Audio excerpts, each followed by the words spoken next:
Hi folks, this is Christine here from Hokumas Sewing and Vacuum, and we are going to talk about half square triangles today.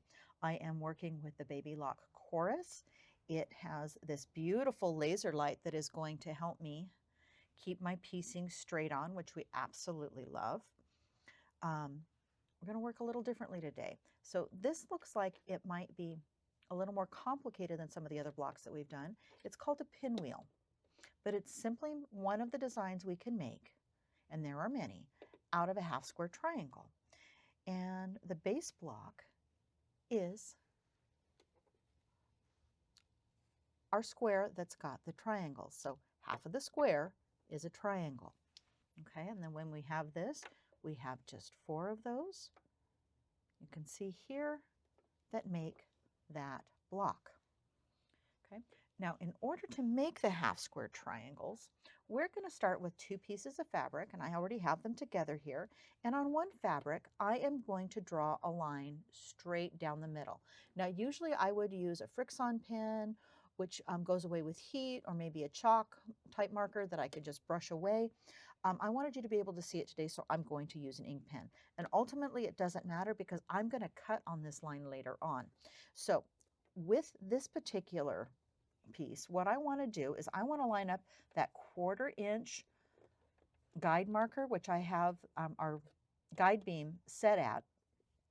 I want to line it up on that line that I've drawn. My needle is still in the center position, which is going to allow me to get a 1/4 inch off to one side of this. The beauty of the half square triangles is that you're going to get 2 of these out of one piece. Now right now I am just going to use my leader, okay, and then I'm going to line this up with my guide beam, and away we go. Now right now I'm using 2.5 by 2.5 inch squares just because it shows up better on camera, but this will work with any size you choose. I'm also using a leader to control my threads. Let me show you that here. Sometimes, and this one actually isn't doing it too much, you can get a little bit of a knot when you get started.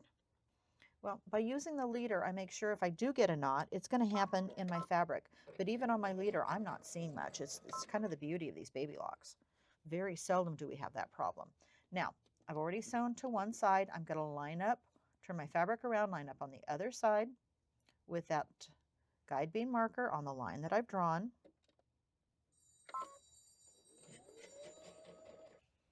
All right, we're going to finish up this seam.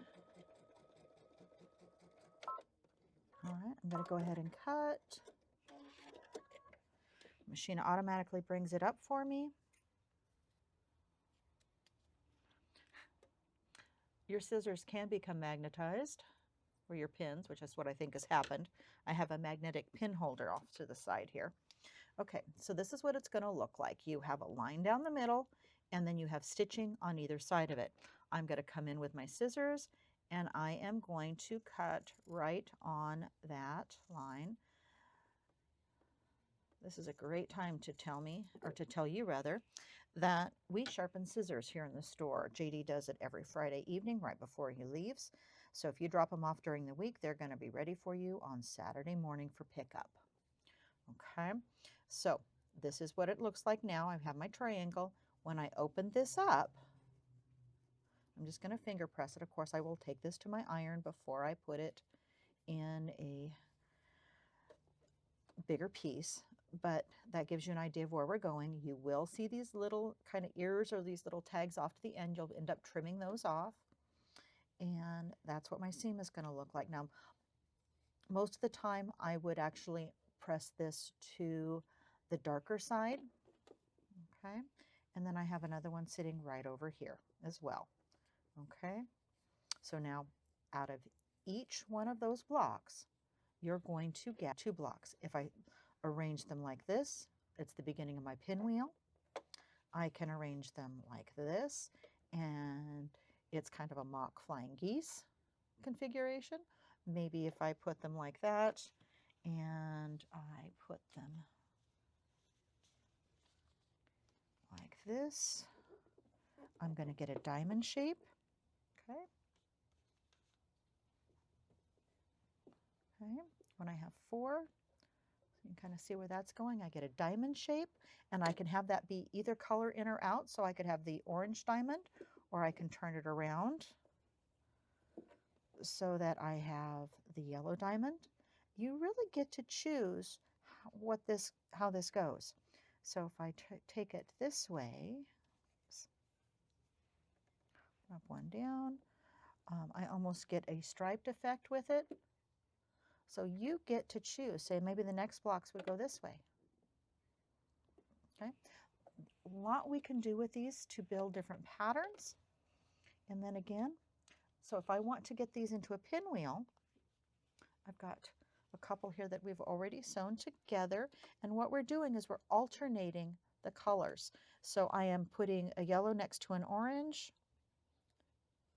on how I'm sitting it, and on the other piece, you can see the same kind of configuration.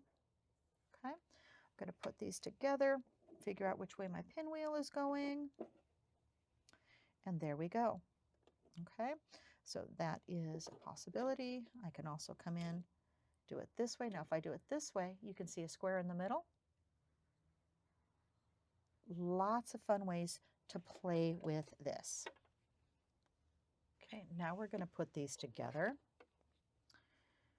And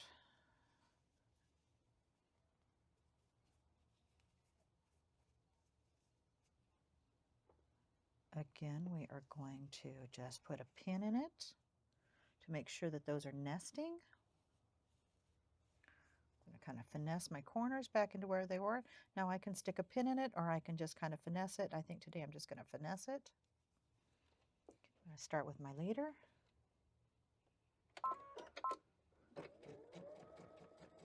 And again, I am using the start and stop button here. On the chorus, it does come with a foot control that you are absolutely welcome to use. It's actually a pretty phenomenal foot control as far as foot controls go, because it is a multifunction foot control that you can program based on the way you want it to behave, including being able to cut for you, take a single stitch, and some other great features as well. So you get to program your machine the way you would like it to behave for your sewing habits. Okay, I'm going to cut this off.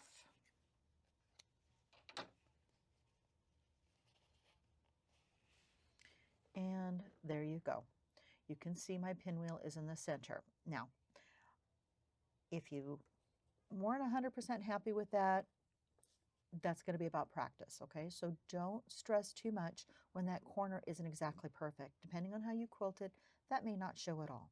And most people probably won't even see it. But this one is actually what you're going to want. This is all pressed out. This is literally a perfect pinwheel. They're all meeting in the center.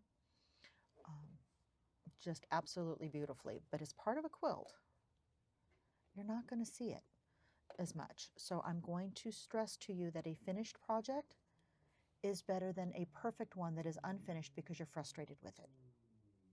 Okay? Well, this has been Christine from Hokuma's Sewing and Vacuum. I hope you have found this helpful. This is a pinwheel. It is one of the many designs we can make with the half square triangle, which is what this shape is. We look forward to talking to you soon. If you'd like to see more videos like that, be sure to hit our subscribe button and let us know in the comments what you want to see.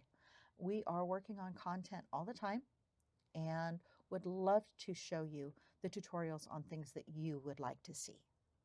We look forward to seeing you soon. You can find us at hokumas.net on the internet. That's where our website is. It's going to have our full class schedule. So if you're looking for more beginner or even more advanced quilting classes, that's a great place to go. We look forward to hearing from you soon. Take care.